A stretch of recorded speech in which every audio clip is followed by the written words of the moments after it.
Thank you. I want to start with you, Ahmed. Ahmadullah, you were actually born in a refugee camp. Yes. In Bangladesh. You spent the first 15 years of your life there. What was it like when you wanted to get an education as a Rohingya kid in a refugee camp in For Bangladesh? me, when I really wanted to get education, it was when I was 7 years old. When I was 7 years old, I went to the school system that was set up by the UNICEF and UNICEF in the refugee camp in Bangladesh. When I went there, the teacher said to me, the headmaster of the school, he's the one who take all the registration, he said to me, why you want to be educated? People like you have no father and your mother is mentally ill. What's the purpose of the education? What are you going to do with it? So we cannot waste this resource that we have in this institute for you. So you should get lost and try to survive as long as you can. And I remember him kicking me on the chest and kicking me out of the school. So what did you do? What was your life like as a kid? I mean, after someone tells you to survive as long as you can, there's a thing in me, there's a courage and hope inside me said to me that I'm going to show him someday.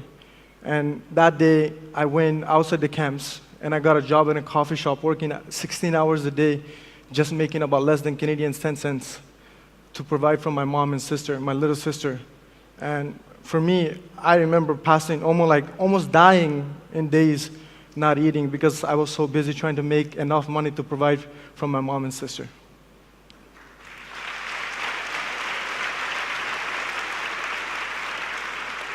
Now, at the age of 15, you were able to make it to Canada. And you have since been going back to Cox's Bazar, the largest refugee camp in Bangladesh. The experiences you described, these harrowing experiences of your youth, were some time ago. Please tell us it's better today. I wish I could, but at the same time, I can't tell you that it's better because when I was there, at least there was systems in place to provide education for Rohingyas. At least there was a school that I could have tried to register that I was denied from. At this point, if any of you know that what's going on with the Rohingya crisis, about a month ago, Bangladesh has removed any education system for Rohingyas. And now, at the time when I was in the camp, it was 250,000 people. Now there's 1.2 million Rohingyans. My people are not getting provided education. And it's funny that I have an opportunity in Canada, and I try to go to college and university, take the lavish life that I was given, and at the same time, millions of kids suffering same way that I was suffering, and all they want is education, you know, and nothing has gotten better. Day by day, everything that was given to them by international community is being taken away. Just like, you know, about 40 years ago, education rights was taken away from my mom and dad, and they were forced to go in a refugee camp. Now it's being taken away by another generations of Rohingyans that's going to go out without education, without proper education soon. You talk to these young kids in the camps. What do you think is their future? What do they say to you? What do you feel like might happen to them? You know, I will try not to cry. The things they say to me is not something I could bear. You know, I got to Dubai, I haven't slept yet. I got here yesterday, and I haven't slept yet because this is the biggest opportunity in my life that I could talk about the rights of my people. You know,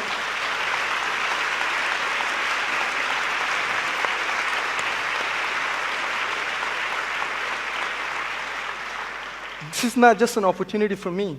This is an opportunity for millions of Rohingyas who look for a better day. You know, when I'm there, people hugging me and crying to me because they want education. These people are not getting, they don't want anything from you. All they want is education, that education that I was provided. Canada giving me a home. All of you has given me a home in different parts of the world, giving me a platform to speak about the crisis. And all I ask is that we provide the same platform for them. But that's all they ask for. They want education. Thank you. Ahmed, you talked about the burden you feel as someone who has made it out. What are you trying to do to help the children you meet in the camps? You know, it's not what I want to do. It's the responsibility those kids put upon me. Or put on me. You know, I love hearing people talk about education. honestly, because, that was one of my biggest challenges. When I went to the camps, I sat in a room. As Rohingya, I organized a meeting in the community centers that organizations have built. I met with about 500 students, and I let everybody talk for 1 or 2 minutes, and I kept going back for a few days to hear all the stories. One of the kids said to me, that was the most compelling. He said to me he wants to be a lawyer. I asked him, why do you want to be a lawyer? He said to me, because someday when I become a lawyer, I want to take the Burmese government to court for all the things that they have done for my people.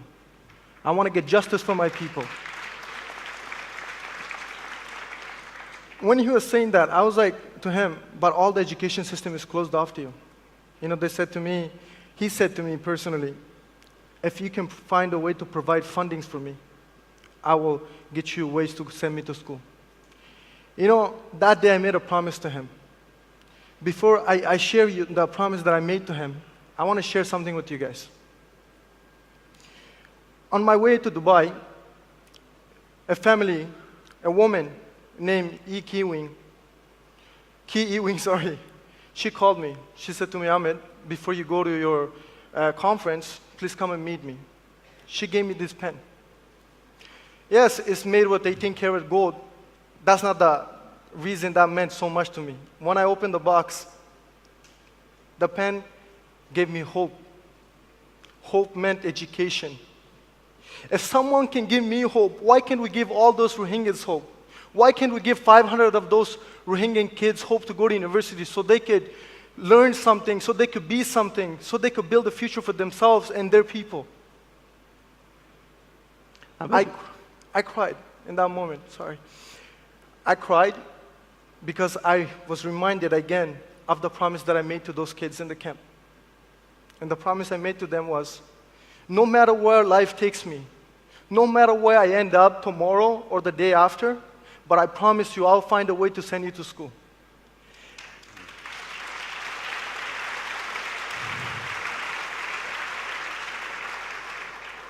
And in this conference today, I'm not asking, I'm begging every single one of you in this room, you could change those lives, those 500 people. They could turn out just like me. I am a proof that refugees could be anything as long as you give them a chance.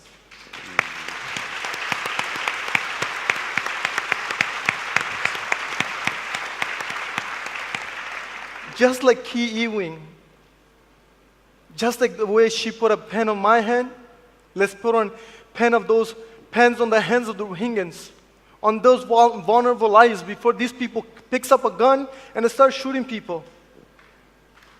Let's give them opportunity. That's all they're asking for. They don't want your food. They don't want your money. They don't want anything. They just want an opportunity so they can contribute to your society. And if anybody from the Bangladeshi government is here, I personally beg you on behalf of my people, you have the power now. All of my people, all of my youth, they're in your country. I am so grateful to you that you give us an opportunity to stay in your land, even though the country is suffering its own self. But what's the point of keeping us alive if we have no future to look forward to? What's the point if we're going to become just like the way the Burmese government wants us to become? My mother is uneducated. My father was never able to pursue education. I was told that I shouldn't be educated.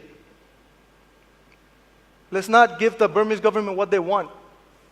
Let's change the way we think. Let's change the way we plan their future.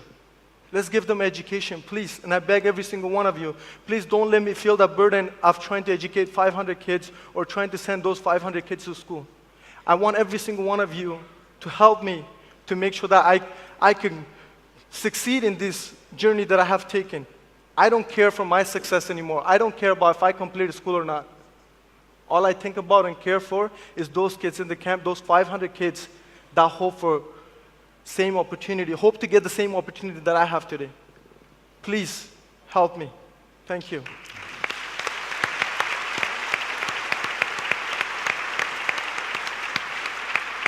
Ladies and gentlemen, please join me in thanking this incredible panel. Thank you.